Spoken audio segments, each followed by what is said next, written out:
Students हम discuss करेंगे important news के बारे में और उससे रिलेटेड जो इन्फॉर्मेशन है हमारे यूपीएससी के एग्जाम के पर्सपेक्टिव से इम्पोर्टेंट उसको हम यहाँ पर डिस्कस करेंगे।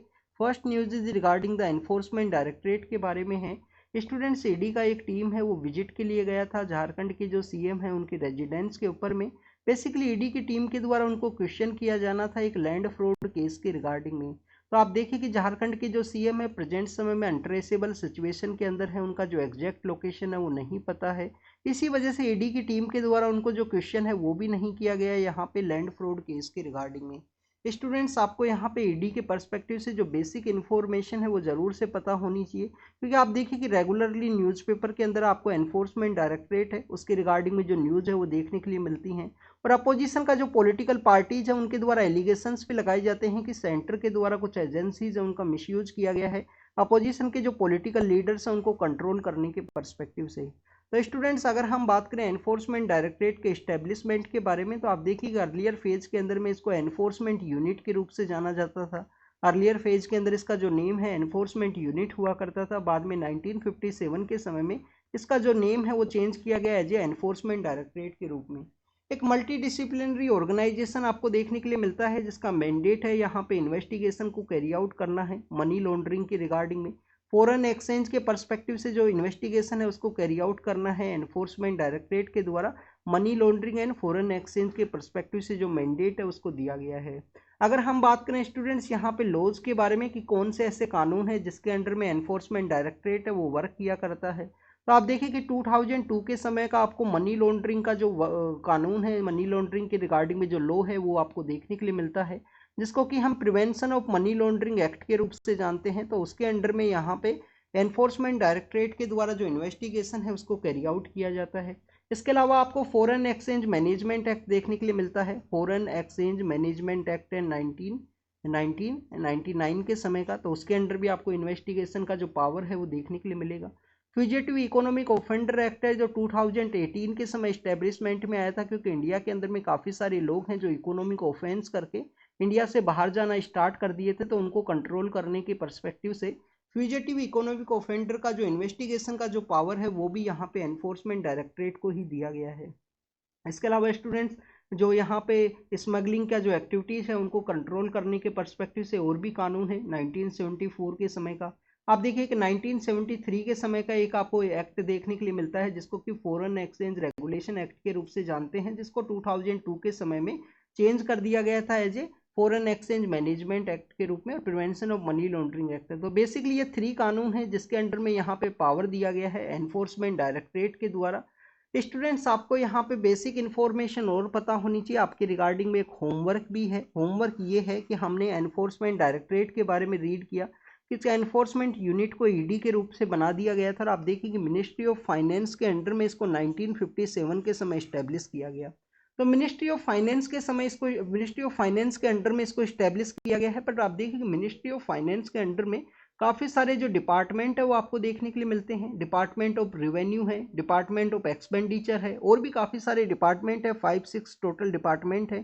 तो आप देखिए कि कौन सा ऐसा डिपार्टमेंट है मिनिस्ट्री ऑफ फाइनेंस का जिसके अंडर में इसको इस्टेब्लिश किया गया है। क्या डिपार्टमेंट ऑफ रिवेन्यू है, डिपार्टमेंट ऑफ फाइनेंस है, डिपार्टमेंट ऑफ यहाँ पे एक्सपेंडिचर है जिसके अंडर में इसको इस्टेब्लिश किया गया। तो आपको डिपार्टमेंट का जो नाम है वो कमेंट सेक्शन के अंदर बताना आप जरूर से।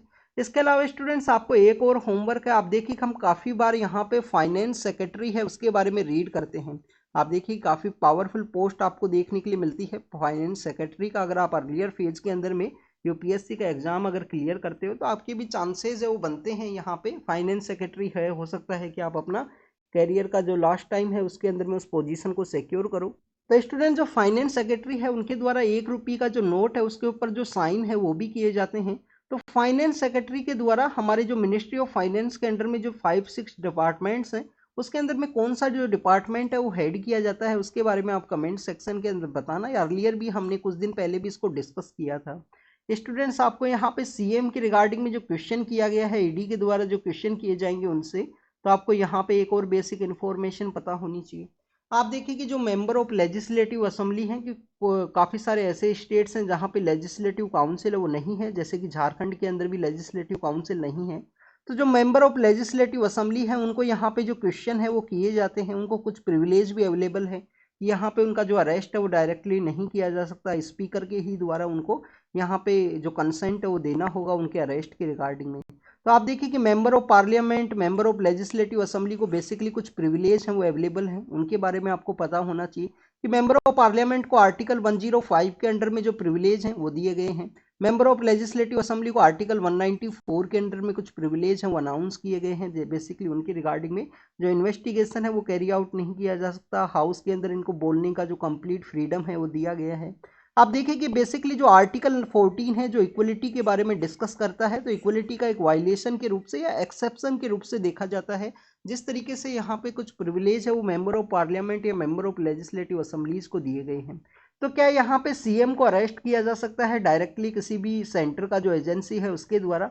तो आप देखिए स्टूडेंट्स यहाँ पे ओनली क्वेश्चन करने के लिए बुलाया गया था, या क्वेश्चन करने के लिए ही ईडी का जो टीम है वो विजिट के लिए गया था।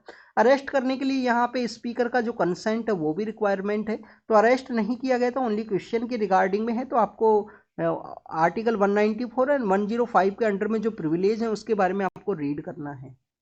नेक्स्ट अगर हम बात करें स्टूडेंट्स, तमिलनाडु के अंदर कुछ ओरल ऑर्डर्स के बारे में है, तो आपको यहाँ पे बेसिक इन्फॉर्मेशन पता होनी चाहिए कि यहाँ पे स्टेट गवर्नमेंट के जो सीएम हैं उनके द्वारा कुछ ऑर्डर्स दिए गए थे, उसी के रिगार्डिंग में कोर्ट के अंदर जो केस है, पेटिशन है, वो फाइल किया गया है कि यहाँ पे एक कम्युनिटी है उसके जो रिलीजियस जो राइट्स है उनको बेसिकली सेंटिमेंट्स को हर्ट किया गया है। हमारे यूपीएससी के एग्जाम के पर्पज से इम्पोर्टेंट नहीं है, बट आपको ओरल ऑर्डर्स के बारे में ज़रूर से इन्फॉर्म एक बार आपको यहाँ पे प्रेजेंस ऑफ माइंड है उसको आपको होना चाहिए। आप देखिए कि जब भी आप सर्विस के अंदर भी जाओगे तो आप देखिए हो सकता है कि आपको भी पॉलिटिशियंस के द्वारा काफ़ी सारे जो ओरल ऑर्डर्स हैं वो दिए जाएं, आपको बता दिया जाएगा आपको ये एक्टिविटी है वो कैरी आउट करना है। But end of the day आपको यहाँ पे कोर्ट के अंदर में जब भी कोई आपने मिसयूज किया है आपके पावर का और आपको यहाँ पे बेसिकली अरेस्ट किया जाता है किसी भी केस के अंदर में, तो आप वहाँ पे ओरल ऑर्डर्स को नहीं बता सकते हो। आपको रिटर्न के अंदर में ऑर्डर्स हैं वो होने चाहिए कि बेसिकली सीएम के द्वारा दिया गया है या किसी भी पॉलिटिकल पर्सन के द्वारा दिया गया है, उनका आपने एग्जीक्यूशन किया है। तो आपको ये ओरल ऑर्डर्स के बारे में, क्योंकि ऐसा ये काफ़ी सारे जो एनकाउंटर्स हैं उनके अंदर में देखने के लिए मिलता है कि हमको ऑलरेडी सीएम हाउस से ऑर्डर्स से एनकाउंटर के परस्पेक्टिव से कि गुजरात के अंदर भी एक ऐसा इंसिडेंट है वो देखने के लिए मिला था, जो पुलिस ऑफिसर है उनके द्वारा कहा गया था कि उनको ओरल ऑर्डर्स हुआ करते थे। वंजारा नाम से जो पुलिस ऑफिसर हैं गुजरात के अंदर में, कभी आपको अगर इंटरेस्ट हो इन चीज़ों में तो आप रीड करना इसके बारे में। आप देखिए कि यहाँ पे कलकत्ता हाई कोर्ट के बारे में जज वर्सेस जजेस का जो वहाँ पे कंट्रोवर्सी क्रिएट हुआ, उसके बाद में सुप्रीम कोर्ट के द्वारा केस को कॉग्निजेटिव बेसिकली सुमोटो के थ्रू अपने अंडर में ले लिया गया है और सुप्रीम कोर्ट के द्वारा ही उसका जो इन्वेस्टिगेशन है उसको कैरी आउट किया जाएगा। नेक्स्ट अगर हम बात करें स्टूडेंट्स महाराष्ट्र के पर्सपेक्टिव से है, आप देखिए कि हमारे यहाँ पे हेल्थ केयर सेक्टर के बारे में जब भी हम रीड करते हैं, आप तो आज तो 2 एडिटोरियल हैं जो हेल्थ केयर सेक्टर के ही रिगार्डिंग में हैं, तो वहाँ पे हेल्थ केयर सेक्टर के बारे में जब भी हम रीड करते हैं तो हमको एक 3A का जो कॉन्सेप्ट है ग्रास रूट लेवल के ऊपर देखने के लिए मिलता है, जिसको कि हम आशा वर्कर्स के रूप से एक्रीडेशन सोशल हेल्थ एक्टिविस्ट जो हुआ करते हैं, जो हमारे आशा वर्कर्स हैं। आशा वर्कर्स के अलावा आप देखिए कि हमारे जो ANMs हैं, जो आपको GNM के जो अंडर में आपको देखने के लिए मिलती हैं, ANM है ग्रास रूट लेवल के ऊपर हेल्थ के रिगार्डिंग में। और आप देखिए कि यहाँ पे आपको देखने के लिए मिलेगा कि हमारे जो आंगनवाड़ी वर्कर्स हैं, आंगनवाड़ी जो सेंटर अवेलेबल होते हैं ICDS से सेंटर के पर्सपेक्टिव से, तो यहाँ पे आशा वर्कर्स के द्वारा महाराष्ट्र के अंदर प्रोटेस्ट किया गया है उनकी डिमांड्स के रिगार्डिंग में। हमने इसके बारे में ऑलरेडी एक बार डिस्कस किया था। तो आपको यहाँ पे बेसिकली हेल्थ केयर सेक्टर के अंदर जो 3A इम्पोर्टेंट पिलर हैं, जो बैकबोन है हेल्थ केयर सेक्टर के ग्रास रूट लेवल के ऊपर इम्प्लीमेंटेशन के पर्सपेक्टिव से, तो आशा वर्कर्स हैं, ANM है और इसके अलावा आंगनवाड़ी के जो वर्कर्स हैं उनके बारे में आपको पता जरूर से होना चाहिए। आप देखिए कि यहाँ पे एक मिनिमम सपोर्ट प्राइस के बारे में है, उड़ीसा गवर्नमेंट के द्वारा स्टेट फंडेड जो MSP स्कीम है उसको लॉन्च किया गया है कि कुछ फॉरेस्ट प्रोड्यूस है उनके रिगार्डिंग में यहाँ पे बेसिकली जो मिनिमम सपोर्ट जो प्राइस है वो यहाँ पे दिया जाएगा ट्राइबल कम्युनिटी के लोगों को। आपको यहाँ पे माइनर फॉरेस्ट प्रोड्यूस जो फॉरेस्ट प्रोड्यूस है उसके बारे में ज़रूर से पता होना चाहिए।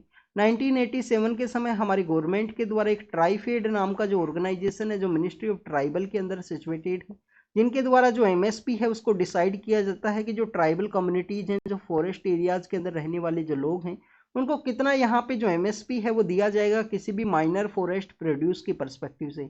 आप देखिए कि स्टूडेंट्स माइनर फॉरेस्ट प्रोड्यूस की पर्सपेक्टिव से जो MSP है वो दिया जाता है मेजर फॉरेस्ट प्रोड्यूस तो क्या हुआ, वुड हुआ, उसकी वजह से आप देखिए डिफोरेस्टेशन का एक्टिविटीज आप करोगे। अगर हम मेजर फॉरेस्ट प्रोड्यूस के रिगार्डिंग में एमएसपी आप अलाउ करोगे तो माइनर फॉरेस्ट जो प्रोड्यूस है उसी के रिगार्डिंग में जो एमएसपी है वो अलाउ किया जाता है वहाँ पे फॉरेस्ट कम्युनिटीज को, जिसके अंदर बेसिकली कुछ लीव्स आपको देखने के लिए मिलती हैं, जैसे कि तेंदू का लीव है। तेंदू का लीव किसके लिए यूज किया जाता है स्टूडेंट्स, आप देखिए कि बीड़ी आपने नाम सुना होगा, इंडियन जो लोकल इंडियन सिगरेट जिसको हम जानते हैं, तो जो बीड़ी जो है बेसिकली तेंदू लीव्स की वजह से ही बनाई जाती है। और बीड़ी बेसिकली जो फैक्ट्री है उसके अंदर में जो चिल्ड्रंस का जो ट्रैफिकिंग है वो आपको काफ़ी ज़्यादा देखने के लिए मिलता है।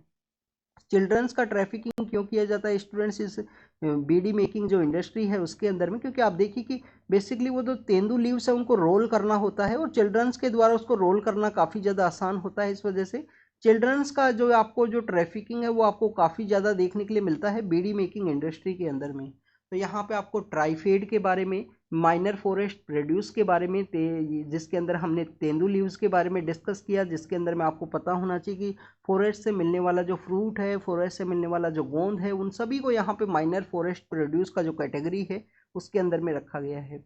दिल्ली के जो सीएम है उनके द्वारा कहा गया है कि अगर आपके द्वारा जो सोलार एनर्जी है, सोलार जो बेसिकली उनको यूज किया जाएगा सोलार के थ्रू में इलेक्ट्रिसिटी जनरेशन को, तो आपका जो पावर बिल है उसको काफ़ी लोअर है वो कर दिया जाएगा। तो स्टूडेंट्स बेसिकली आप देखिए कि हमारी सेंट्रल गवर्नमेंट के द्वारा भी जो सूर्योदय नाम का जो स्कीम है उसको रिसेंटली लॉन्च किया गया है, जिससे कि यहाँ पे रूफ टॉप जो रूफ अपना जो पर्सनल जो आपका घर का जो रूफ है उसके ऊपर में आप जो बेसिकली सोलार एनर्जी है उसके थ्रू इलेक्ट्रिसिटी है उसको जनरेट कीजिए। नेक्स्ट अगर हम बात करें स्टूडेंट, हमारे जो किसान हैं उनके लिए बेसिकली गवर्नमेंट के द्वारा पीएम कुसुम योजना है, पीएम जो कुसुम योजना है उसको लॉन्च किया था, जिसके अंदर आप देखिए कि उनके द्वारा अपना जो एग्रीकल्चर लैंड है उसके अंदर में अपने पर्सनल यूज के पर्सपेक्टिव से और जो ग्रिड सप्लाई है, ग्रिड को भी अपना जो यहाँ पे रिन्यूएबल एनर्जी उनके द्वारा जो जनरेट किया जाएगा उसको वो सप्लाई कर सकते हैं। तो पीएम कुसुम योजना के बारे में भी आपको पता होना चाहिए। सर्वोदय जो स्कीम जो अभी गवर्नमेंट के द्वारा लॉन्च की गई है उसके बारे में आपको पता होना चाहिए। नेक्स्ट अगर हम बात करें स्टूडेंट्स, पब्लिक हेल्थ सेक्टर के बारे में यहाँ पे डिस्कस किया गया है। आप देखिए कि काफ़ी कुछ बातें यहाँ पे डिस्कस की गई हैं कि कैसे पब्लिक हेल्थ सेक्टर के अंदर में हमारे जो पॉलिटिशियन पर्सन्स हैं उनके द्वारा कैसे पब्लिक हेल्थ सेक्टर के अंदर में लॉन्ग टर्म जो यहाँ पे जो मेजर्स हैं उनको नहीं लिया जाता है, कैसे शॉर्ट टर्म या पॉपुलिस्ट जो वर्क है उनको कैरी आउट किया जाता है। जैसे कि हमारे जो पॉलिटिशियंस हैं उनके द्वारा कोई न्यू हॉस्पिटल है उसको यहाँ पे क्रिएट करना हो, न्यू हॉस्पिटल को बेसिकली बनाना हो। इसके अलावा आप देखिए कि कोई ट्रीटमेंट के अंदर जो सब्सिडी है, ट्रीटमेंट के अंदर में जो सब्सिडी है उसको यहाँ पे देना हो, ट्रीटमेंट के अंदर में जो सब्सिडी है उसको देना हो। इसके अलावा स्टूडेंट्स आपको देखने के लिए मिलेगा कोई इमरजेंसी रिस्पॉन्स दे दिया गया हो, पॉपुलिस्ट कोई पॉलिसी है उसका इम्प्लीमेंट कर दिया गया हो। बट अगर हमको हेल्थ सेक्टर को डील करना है तो हमको लॉन्ग टर्म के अंदर में कुछ मेजर्स हैं, कुछ डिसीजंस हैं वो लेने होंगे।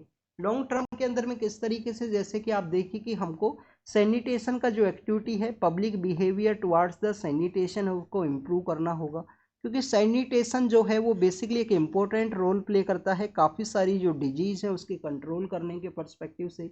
इसके अलावा आप देखें कि डिजीज़ का जो सर्विलियंस है वो भी काफ़ी ज़्यादा इम्पोर्टेंट है। डिजीज़ का जो सर्विलियंस है वो भी काफ़ी ज़्यादा इम्पोर्टेंट है कि डिजीज़ का आउटब्रेक होने वाला है या नहीं होने वाला है, क्या यहाँ पे कोई सिम्टम्स हैं वो पाए गए हैं, समय से ही उसका प्रिवेंशन किस तरीके से किया जाए। और पब्लिक हेल्थ एजुकेशन है उसके रिगार्डिंग में जो लॉन्ग टर्म यहाँ पे मेजर्स हैं वो ज़रूरी हैं।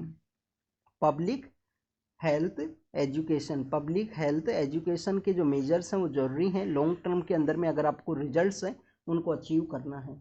इसके रिगार्डिंग में स्टूडेंट्स आप देखिए कि जिसके थ्रू आप प्रिवेंट कर सकते हो, डिजीज़ का जो कंट्रोल है उसको रोक सकते हो। हमारे पॉलिटिशियंस के द्वारा क्या किया जाता है स्टूडेंट्स, कोई न्यू हॉस्पिटल का बिल्डिंग का इनॉग्रेशन कर दिया गया, उसका जो नींव है, फाउंडिंग स्टोन है वो रख दिया गया, आप देखिए उसको काफ़ी सारा जो बढ़ा चढ़ा के दिखाया जाएगा पॉलिटिशियंस के द्वारा। कोई गवर्नमेंट के अंदर जो गवर्नमेंट हॉस्पिटल्स हैं उसके ट्रीटमेंट के अंदर में जो सब्सिडी है वो प्रोवाइड कर दिया गया हो, या आप देखिए कि कोई इमरजेंसी रिस्पॉन्स है, डॉक्टर का हॉस्पिटल के अंदर एकदम से विजिट किया गया और बता दिया गया यहाँ पे हेल्थ सेक्टर है उसके अंदर में इम्प्रूवमेंट होगा।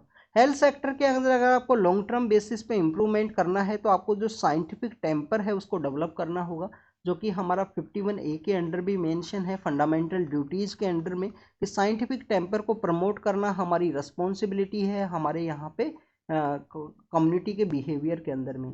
तो नेक्स्ट अगर हम बात करें स्टूडेंट्स, यहाँ पे एक एग्जाम्पल के बारे में बताया गया है कि सपोज कीजिए आप डेंगू के बारे में, डेंगू के जो आप केसेज हैं उसके बारे में रीड करते हो हर एक साल। अगर हम डेंगू के बारे में बात करें, कोई भी इसका जो डेफिनेटिव क्योर है, डेफिनेटिव जो इलाज है वो यहाँ पे संभव नहीं है।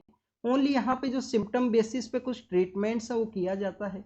पॉलिटिशियंस के द्वारा क्या किया जाता है, डेंगू के जब केसेज है, डेंगू के जब केसेज देखने के लिए मिलते हैं तो आप देखिए कि इमीडिएट जो पॉलिटिकल अथॉरिटीज़ के द्वारा कुछ रिलीफ कैंप है उनको इस्टेब्लिश किया जाएगा, एकदम से कोई रिलीफ कैंप वो लगा दिया जाएगा। जो गवर्नमेंट्स पावर के अंदर है उनके द्वारा डॉक्टर्स को कुछ गाइडलाइंस इश्यू कर दिया जाएगा कि आपके द्वारा घर घर जाके सभी का चेकअप किया जाएगा, ऐसा एक टीम है उसको आप कॉन्स्टिट्यूट कीजिए। इसके अलावा स्टूडेंट्स याद देखिए कि यहाँ पे प्रायोरिटाइज बेसिस के ऊपर जो सस्टेनेबल प्रिवेंशन है उसके ऊपर में ध्यान नहीं दिया जाएगा। जैसे कि यहाँ पे अगर आपको लॉन्ग टर्म के अंदर में जो रिजल्ट्स हैं उनको अचीव करना है, चाहे डेंगू का जो केसेज है उन्हीं के रिगार्डिंग में, तो आप देखिए कि आपको वेक्टर जो कंट्रोल है उसको यहाँ पे करना है। इसके अलावा वैक्सीन का जो डेवलपमेंट है उसके ऊपर आपको ध्यान देना है। एक तो वेक्टर इसके जो डिजीज है उसका आउटब्रेक को रोकना है, आपको यहाँ पे वैक्सीन है उसको यहाँ पे डेवलप करना है इस डेंगू के केसेस के द्वारा, लॉन्ग टर्म बेसिस के अंदर अगर आपको इसको प्रिवेंट करना है या कंट्रोल करना है।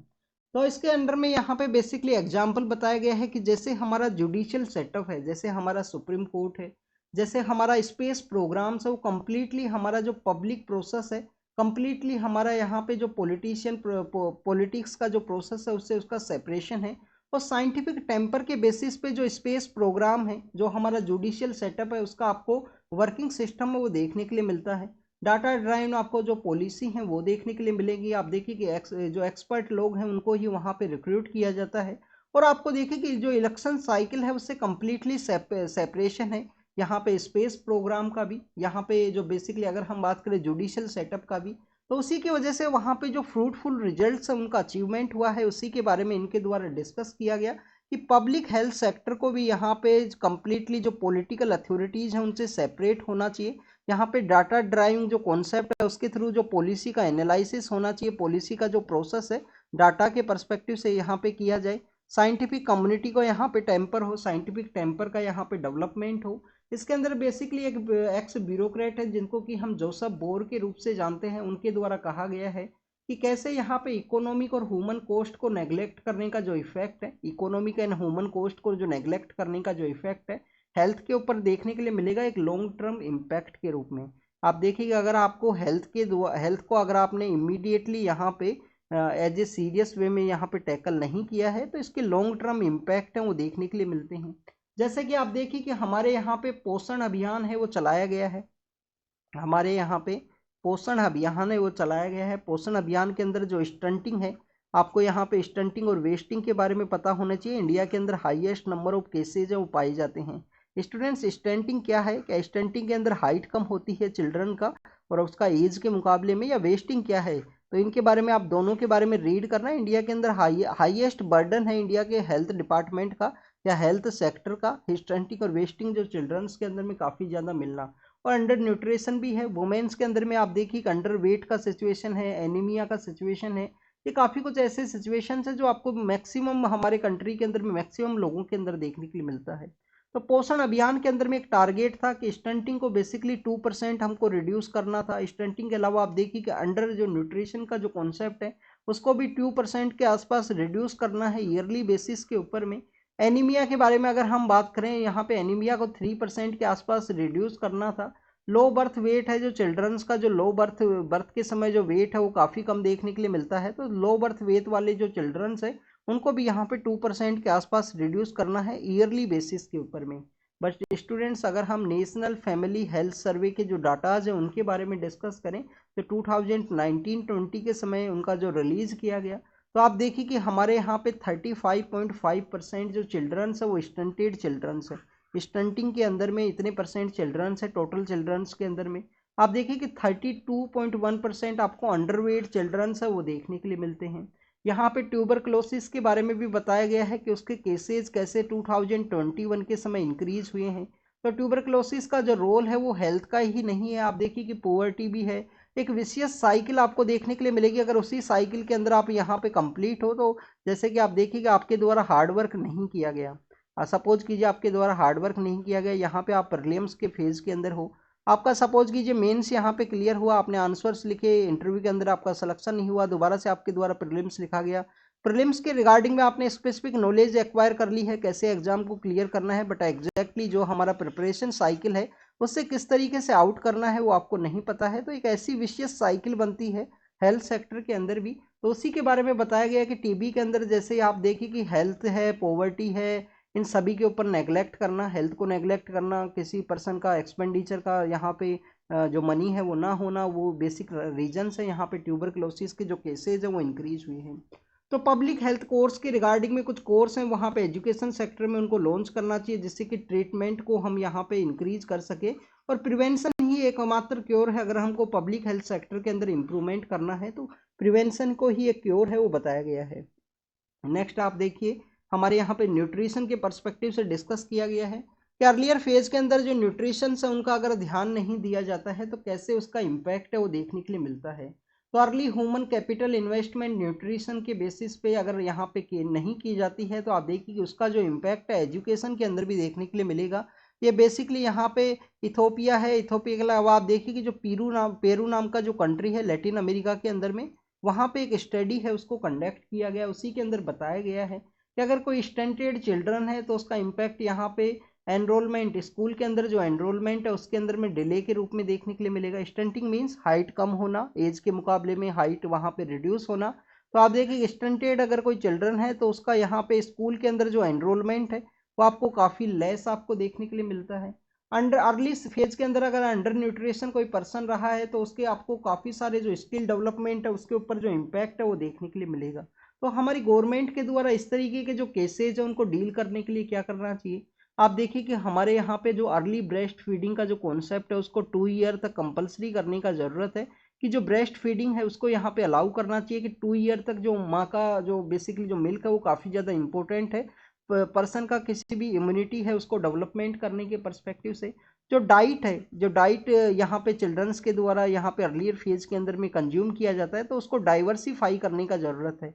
हमको डाइट है उसको भी डाइवर्सिफाई करना है। मदर का जो ब्रेस्ट फीडिंग है उसको यहाँ पे 2 ईयर तक कंपलसरी करना है, और आंगनवाड़ी वर्कर्स के द्वारा जो रैंडम सैम्पलिंग है उसको यहाँ पे कैरी आउट करना है। अभी देखिए स्टूडेंट्स हमने आंगनवाड़ी वर्कर्स हैं, आशा हेल्थ एक्टिविस्ट हैं और एएनएम वाले जो एक्टिविस्ट हैं उनके बारे में रीड किया। आप देखिए कि 3A का कॉन्सेप्ट है हमारे हेल्थ सेक्टर का बैकबोन के पर्सपेक्टिव से। तो आंगनवाड़ी जो वर्कर्स है उनको रैंडम सैम्पलिंग है उसको कैरी आउट करना है, जैसे कि तमिलनाडु के अंदर देखने के लिए मिलता है आंगनवाड़ी वर्कर्स के द्वारा, जिसके कि यहाँ पे पोषण अभियान है। ICDS नाम का जो स्कीम है, ICDS जो चिल्ड्रंस के पर्सपेक्टिव से काफ़ी ज़्यादा इंपॉर्टेंट है। तो उन स्कीम्स का प्रॉपर वे में इम्प्लीमेंटेशन और बेटर वे में जो सर्विलेंस है उसको कैरी आउट किया जा सके। और अर्लियर फेज के अंदर अगर हम यहाँ पे न्यूट्रिशन के ऊपर ध्यान देंगे तो चिल्ड्रंस का जो ओवरऑल डेवलपमेंट है उसके अंदर में वो हेल्प करेगा, उनका जो रीडिंग एबिलिटी है उसको भी वो इम्प्रूव करेगा, उनका यहाँ पे जो बेसिक जो मेमोरी है उसको भी वो शार्पन करेगा। ये काफ़ी कुछ इम्पैक्ट है वो बताया गया है कि अर्लियर फेज के अंदर में न्यूट्रिशन का जो इम्पैक्ट है वो लेटर फेज के डेवलपमेंट के अंदर में देखने के लिए मिलता है। इसके बचपन से ही हेल्थ के ऊपर में जो ध्यान है वो देना चाहिए। नेक्स्ट अगर हम बात करें डिजी यात्रा के बारे में है, आप देखिए कि कंट्रोवर्सी क्रिएट हुआ था जनवरी के समय में कि यहाँ पे उनका जो बेसिक जो बायोमेट्रिक डाटाज हैं, जो बेसिक फेशियल रिकॉग्निशन का जो एक्टिविटीज़ है उनको लोगों को इस तरीके से एनरोलमेंट किया गया है। तो उसी के एक सर्वे के अंदर में रिपोर्ट सामने आई है कि यहाँ पे अंडर कंपल्सन या इन लोगों को जानकारी ना होना, ये कम्प्लीटली वॉलेंट्री बेसिस पे है, इस वजह से लोगों के द्वारा उसके अंदर में एनरोलमेंट किया गया है। तो बेसिकली डिजिटल यहाँ पे कन्वीनियंस के रिगार्डिंग में डिजिटल कन्वीनियंस है यहाँ पे कंप्लीटली जो सिक्योरिटी का लाइन है उसके अंदर में आपको नहीं लगना है अगर आप डिजी यात्रा के थ्रू अपने आप को एनरोल करते हो। ई पास का एक कॉन्सेप्ट है, इसके अंदर में आपको पता होना चाहिए कि गवर्नमेंट के द्वारा जो डाटा है वो कलेक्ट नहीं किया जाता है, कुछ एजेंसीज के द्वारा जो डाटा है वो आपको देखने के लिए मिलता है जो कि बेसिकली प्राइवेट एजेंसीज हैं। क्या यहाँ पे एयरपोर्ट अथॉरिटी ऑफ इंडिया का भी इनरोलमेंट है इसके अंदर में डिजी यात्रा कॉन्सेप्ट के अंदर में, इसके बारे में आप रीड करना।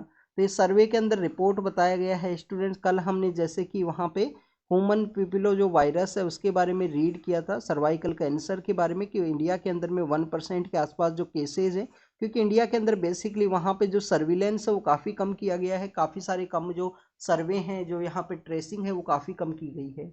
साइमल्टेनियस इलेक्शन के बारे में है, आप देखिए कि 1952 के समय में, 1952 के बाद में आप देखिए कि 1957 के समय में फिर उसके बाद में 19 यहाँ पे 62 है और 62 के बाद में 1967। ये 4 इलेक्शंस ऐसे हैं कि जिसके अंदर हमारे जो लोकसभा के इलेक्शन है और स्टेट लेजिस्लेटिव असेंबली के इलेक्शन है वो कंटिन्यूस करवाए गए।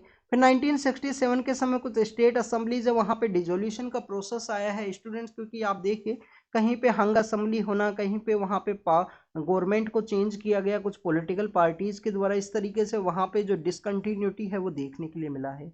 अब साइमल्टेनियस इलेक्शन के रिगार्डिंग में हमारे जो फॉर्मर प्रेसिडेंट है रामनाथ कोविंद, उनकी लीडरशिप के अंदर एक कमेटी है उसको बनाया गया था जिनके द्वारा साइमल्टेनियस इलेक्शन को एग्जामिन करना था। इसके बारे में आप देखिए हमने काफ़ी बार डिस्कस किया है कौन कौन से कानून है जिसके अंदर में हमको, कौन कौन से आर्टिकल है जिसके अंदर में हमको चेंज लेके आना है अगर आपको साइमल्टेनियस इलेक्शन का जो साइकिल है उसको अचीव करना है। तो उसी के कुछ प्रो एंड कॉन्स के बारे में यहाँ पे डिस्कस किया गया।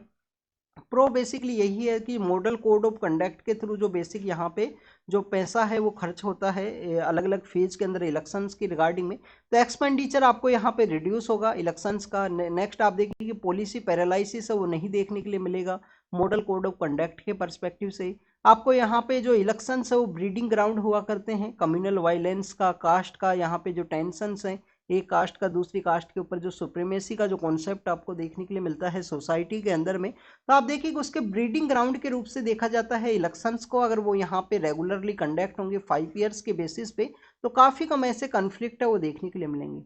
बट स्टूडेंट्स इसके कुछ कॉन्स भी हैं। एक तो फेडरल स्ट्रक्चर का जो लाइफ साइकिल है जो यहाँ पे लेजिस्लेटिव असेंबली है उसको चेंज करना है। नेक्स्ट आप देखिए कि यहाँ पे हमारे यहाँ पे जो इलेक्शन को स्मूथ वे में कंडक्ट कराने के रिगार्डिंग में इतना जो स्टाफ है वो अवेलेबल नहीं है, पैरामिलिट्री फोर्सेज अवेलेबल नहीं है इतना जितना यहाँ पे इलेक्शन को एक साथ कंडक्ट कराने के रिगार्डिंग में। और नेक्स्ट आप देखिए कि यहाँ पे आपको जानकारी होनी चाहिए कि इस तरीके से जो रीजनल पार्टीज के जो आइडियाज़ है वो बेसिकली वहाँ पे नेशनलिस्ट जो पार्टीज है उनको मेजर जो बूस्ट है उसका भी एक कंसर्न है वो देखा जाता है साइमल्टेनियस इलेक्शन की रिगार्डिंग में। आपको होमवर्क भी दिया है टेलीग्राम चैनल के ऊपर में, तो आप उस होमवर्क को कंप्लीट करना। बेसिकली एक आंसर को लिखने के लिए स्टूडेंट्स आपको 15 मिनट भी मैक्सिमम टाइम नहीं लेना चाहिए, वैसे तो 7 मिनट से 8 मिनट का टाइम ही होना चाहिए, बट आप देखिए हो सकता है आपने आंसर राइटिंग ना की हो तो 10 मिनट के अंदर उस आंसर को लिखिए। 10 मिनट आप देखिए कि एक दिन के अंदर आप 10 मिनट तो डिवोट कर ही सकते हो किसी भी आंसर राइटिंग का एक्टिविटी के रिगार्डिंग में। इतना भी ये प्रीलिम्स का एग्ज़ाम इतना अभी क्लोज भी नहीं है कि आप कंप्लीटली ही प्रीलिम्स के लिए तैयारी करो, डेली 1 या 2 पेज तो ज़रूर से लिखा कीजिए। नेक्स्ट आप देखिए कि इलेक्ट्रिकल व्हीकल्स के बारे में है। 2023 के समय इलेक्ट्रिकल व्हीकल्स का जो सेल है वो इंक्रीज हुआ है, काफ़ी ज़्यादा इंक्रीज हुआ, उसके बारे में बताया गया है 50% के आसपास इंक्रीज हुआ है। पर अगर हम टोटल बारे में बात करें कि जो रजिस्टर व्हीकल्स हैं, जो टोटल जो रजिस्टर व्हीकल्स हैं उनके परस्पेक्टिव से डिस्कस करें तो ओनली 6% है जो हमारे इलेक्ट्रिकल व्हीकल्स है वो कॉन्स्टिट्यूट करते हैं। आप देखिए एक फेम स्कीम है उसके बारे में भी हम रीड करते हैं, फास्टर अडोप्शन ऑफ मॉलिकुलर हमारे जो व्हीकल्स हैं उनके बारे में देखिए मिनिस्ट्री ऑफ हैवी के अंडर में आपको ये देखने के लिए मिलेगी। मिनिस्ट्री ऑफ हैवी इंडस्ट्री है उसके अंडर में ये स्कीम आपको देखने के लिए मिलती है, फेम स्कीम, जो इलेक्ट्रिकल व्हीकल्स के अडोप्शन प्रोसेस के बारे में है। इलेक्ट्रिकल व्हीकल्स के अंदर में सबसे ज़्यादा जो कॉस्ट आपको इन्वेस्ट करता है कोई भी एक पर्सन, तो 40% के आसपास जो कॉस्ट है वो यहाँ पे उसका बैटरी का ही आपको देखने के लिए मिलता है। और बैटरी कौन सा यूज किया जाता है, लिथियम आयन बैटरी है, उसको प्रेजेंट समय में यूज किया जाता है, जिसके अंदर एक एनोड होता है एक कैथोड हुआ करता है, और यहाँ पे लिक्विड जो इलेक्ट्रोलाइट है उसके थ्रू सेपरेशन आपको देखने के लिए मिलता है एनोड एंड कैथोड का। तो आप देखिए कि यहाँ पे इलेक्ट्रिकल व्हीकल्स के अंदर में प्रेजेंट समय में जो अडोप्शन करना है स्पीडी यहाँ पे बैटरी का जो टेक्नोलॉजी है वो होना चाहिए। जैसे कि फ्यूल बेस बेसिकली हमारे जो व्हीकल्स हैं उनके अंदर में आप देखिए फ्यूल बेस्ड जो व्हीकल्स हैं उनके अंदर में आप 1 मिनट के अंदर में अपना जो पेट्रोल है उसको फिल कर सकते हो। इसका यहाँ पे क्विक जो चार्जिंग जो कॉन्सेप्ट है उसके रिगार्डिंग में कुछ चेंज है वो करना चाहिए। उसी के बारे में डिस्कस किया गया है कि सॉलिड यहाँ पे बेसिकली जो बैटरी का जो कॉन्सेप्ट है उसको इम्प्लीमेंट करने का ज़रूरत है। लिथियम के भी कुछ ड्रॉबैक्स हैं, जैसे लिथियम के ड्रॉबैक आपको देखने के लिए मिलते हैं, इसका एक्सट्रैक्शन जो काफ़ी लिमिटेड है, हाई टेक्नोलॉजी रिक्वायरमेंट है, कुछ ही कंट्रीज़ के पास में वो पावर है उसका, वहाँ पे जो प्रेजेंस है ब्लॉक हैं वो अवेलेबल हैं। इसके अलावा स्टूडेंट्स हाई प्रोपोंसिटी है जो इसके इलेक्ट्रॉन्स का गिव अप करने की रिगार्डिंग में है, स्मॉल साइज के अंदर में अवेलेबल है। और इसके अलावा लाइटेड सॉलिड एलिमेंट है वो देखने के लिए मिलता है, जिस वजह से लिथियम को बेसिकली एज ए एलिमेंट के रूप में यूज किया गया लिथियम आयन बैटरी के परस्पेक्टिव से। तो टेक्नोलॉजी का अडोप्शन के बारे में, इंप्रूवमेंट के बारे में बात किया गया है कि यहाँ पे इलेक्ट्रिकल व्हीकल्स को अगर हमको इम्प्रूव करना है, उनका अडोप्शन को इंक्रीज करवाना है, तो कैसे हम फॉसिल फ्यूल बेस्ड जो व्हीकल्स है उनके रिगार्डिंग में कंपेयर कर सकते हैं। क्विक चार्जिंग कॉन्सेप्ट क्विक होना चाहिए, प्रॉपर वे में इसका इंफ्रास्ट्रक्चर होना चाहिए। आप देखिए हाईवेज के ऊपर जगह जगह जो चार्जिंग पॉइंट है वो होने चाहिए इलेक्ट्रिकल व्हीकल्स के रिगार्डिंग में। तो this is all the information related to the electrical vehicles के बारे में है। यहाँ पे टेक्नोलॉजी के चेंज के बारे में डिस्कस किया गया है कि नेक्स्ट कौन सा यहाँ पे जो बेसिक की किस तरीके से बैटरी का जो डिजाइन है उसको चेंज करने का जरूरत है। नेक्स्ट अगर हम बात करें स्टूडेंट्स, आप देखिए कि इलेक्ट्रिकल व्हीकल्स को अगर हम यहाँ पे अडोप्शन को इंक्रीज करेंगे तो 2030 का जो समय है 2030 तक यहाँ पे $100 मिलियन के आसपास इंडिया के अंदर इसका मार्केट होगा। और बेटर वे में अगर अडोप्ट किया गया तो ये भी यहाँ पे इम्प्रूव हो सकता है 2030 तक। राज्यसभा की कुछ सीट्स हैं जिसके लिए इलेक्शन वो अनाउंस हुए हैं, तो आपको लोकसभा और राज्यसभा के बीच में एक डिफरेंस है वो पता होना चाहिए। आप देखिए राज्यसभा एक परमानेंट हाउस है, रेगुलर हाउस आपको देखने के लिए मिलता है। कुछ मेंबर्स इसके हर एक सेकेंड ईयर के अंदर में यहाँ पे रिटायर होते हैं।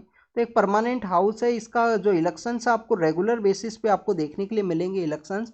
इसका जो इलेक्शंस है एक साथ कंडक्ट नहीं करवाए जाते हैं लोकसभा की तरह। लोकसभा एक डिजोल होता है, राज्यसभा एक परमानेंट हाउस है स्टूडेंट।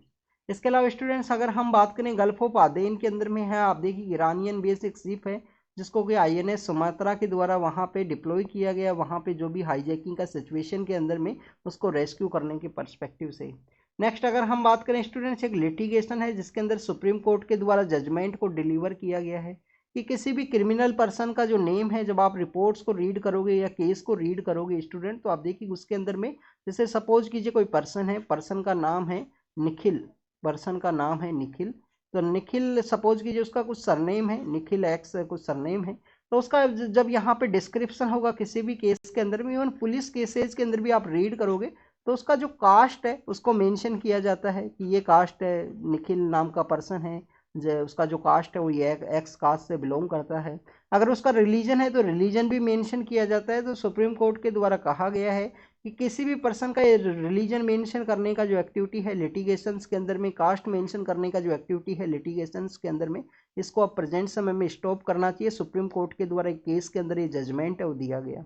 नेक्स्ट अगर हम बात करें स्टूडेंट्स, यहाँ पे PM सर के द्वारा इंटरेक्शन किया गया है स्टूडेंट्स के साथ में कि आप बेसिकली अपने आप के ऊपर जो प्रेशर है उसको फेस ना कीजिए, कंटिन्यूस हार्ड वर्क कीजिए और अपने एग्जाम का जो रिजल्ट्स है उसको ज़्यादा ध्यान में नहीं रखिए। सोसाइटल कोई प्रेशर नहीं है, आप अपना जो इम्प्रूवमेंट है सेल्फ इम्प्रूवमेंट मीन्स खुद को जानिए, आप अपने आप को अच्छे से पहचानिए। यही UPSC का साइकिल है, आपको खुद को ही जानना है, आपका कौन सा सब्जेक्ट वीक है, कौन सा यहाँ पे स्ट्रॉन्ग है, उन सब के ऊपर आपको ध्यान देना है।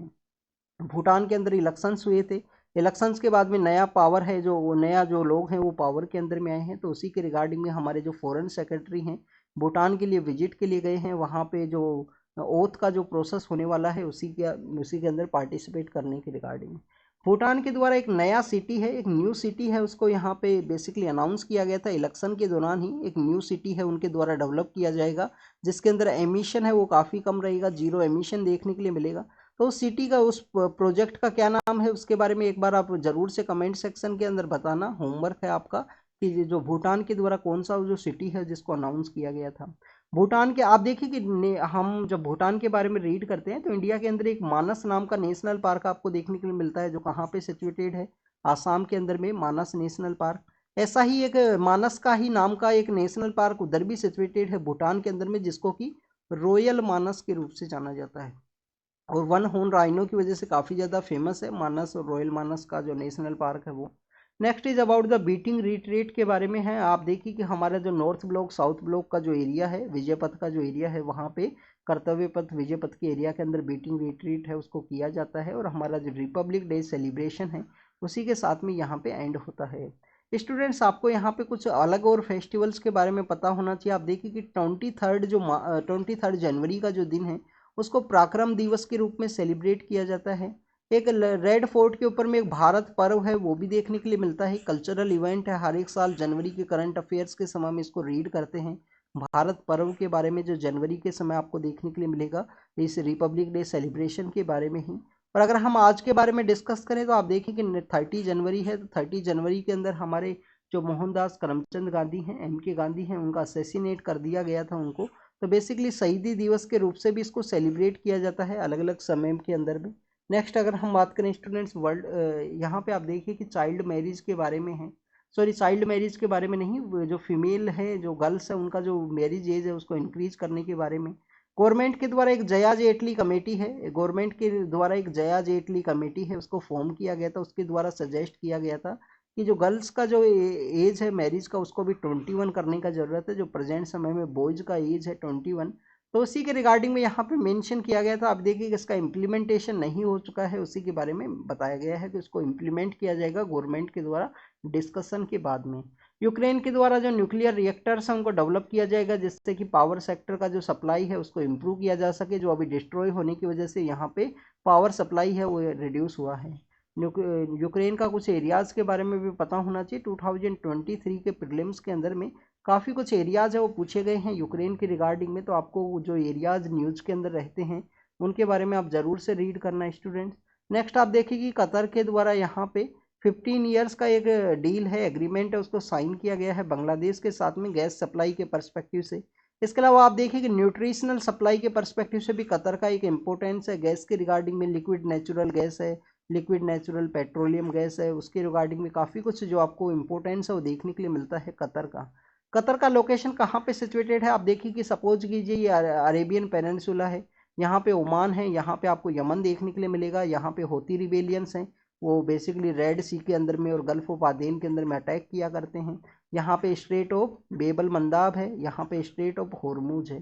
तो यहाँ पे आपको बेसिकली यूएई देखने के लिए मिलेगा। यूएई के अलावा आप देखिए कि यहाँ पे जो कतर है वो सिचुएटेड है, बहरीन है यहाँ पे, और कतर यहाँ पे सिचुएटेड है। अभी रिसेंटली इंडियन नेवी के जो ऑफिसर्स हैं उनके केस की वजह से भी न्यूज़ के अंदर में था, जिनको वहाँ पे डेथ पेनल्टी दिया गया था, बाद में जो उसका जो डेथ पेनल्टी है उसको चेंज किया गया कतर के अंदर में। तो कतर का जो लोकेशन है वो आपको पता होना चाहिए। आप देखिए कि फीफा का जो वर्ल्ड कप है वो भी ऑर्गेनाइज हुआ था कतर के अंदर में। फीफा का वर्ल्ड कप 2022 के समय ऑर्गेनाइज हुआ था कतर के अंदर में। पुतिन के द्वारा अपना जो प्रेसिडेंट इलेक्शन के लिए कैंडिडेट का जो नॉमिनेशन है वो कर दिया गया है उनके द्वारा। साउथ अफ्रीका के रिगार्डिंग में है, एक्स फॉर्मर प्रेसिडेंट को कुछ सस्पेंड किया गया है उनका मेंबरशिप के रिगार्डिंग में। तो साउथ अफ्रीका का लोकेशन भी आपको पता होना चाहिए स्टूडेंट्स।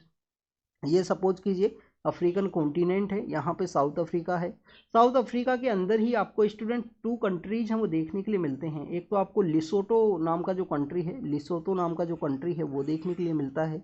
एक आप देखिए कि स्वाजीलैंड नाम का जो कंट्री है, स्वाजीलैंड को और भी किसी नाम से जाना जाता है, उसके बारे में आप कमेंट सेक्शन के अंदर बताना कि स्वाजीलैंड नाम का स्वाजीलैंड नाम का जो कंट्री है उसको किस नाम से जाना जाता है। ये दोनों कंट्री जो है बेसिकली अफ्रीका के अंदर ही सिचुएटेड है, साउथ अफ्रीका के अंदर में। साउथ अफ्रीका का 3 कैपिटल का कॉन्सेप्ट है, 3 कैपिटल का कॉन्सेप्ट है वो भी न्यूज़ के अंदर रहता है कभी कभी। जब हम आंध्र प्रदेश का गवर्नमेंट के द्वारा सजेस्ट किया था इंडिया के अंदर में कि कर्नूल है, विशाखापट्टनम है और वहाँ पे जो अमरावती है, ऐसा 3 कैपिटल है उसको सजेस्ट किया गया था। नेक्स्ट आप देखिए गाजा स्ट्रिप के बारे में है, जॉर्डन का वो बेस है जहाँ पे यूएस के सोल्जर्स का डेथ हुआ है, आगे यहाँ पे जो बैटल है वो इंक्रीज हो सकता है। मालदीव के अंदर में प्रेसिडेंट के अगेंस्ट में जो इम्पीचमेंट है वो लाया गया है, तो आपको इंडिया के अंदर भी जो इम्पीचमेंट प्रोसेस है उसके बारे में पता होना चाहिए। कितना मेजोरिटी है वो रिक्वायरमेंट है स्टूडेंट, 2/3 प्रेजेंट एंड वोटिंग का कॉन्सेप्ट है या ओनली 2/3 वहाँ पे बेसिकली प्रेजेंट हो या टोटल नंबर ऑफ सीट्स हो, इसके बारे में इंडिया के अंदर भी जो मेजोरिटी है उसको आपको पता ज़रूर से होना चाहिए, रीड ज़रूर से करना। ऐसे ही आप हर एक टॉपिक को जैसे कोरिलेट करके रीड करोगे तो आपका ऑटोमेटिकली आपके काफ़ी सारे जो टॉपिक्स हैं वो रिवाइज होते रहेंगे न्यूज़पेपर के साथ ही, और 1-2 आवर्स डेली डेडिकेटेड कीजिए न्यूज़पेपर को काफ़ी अच्छे से। तो this is all the information related to the today's newspaper. Thank you students, thank you very much.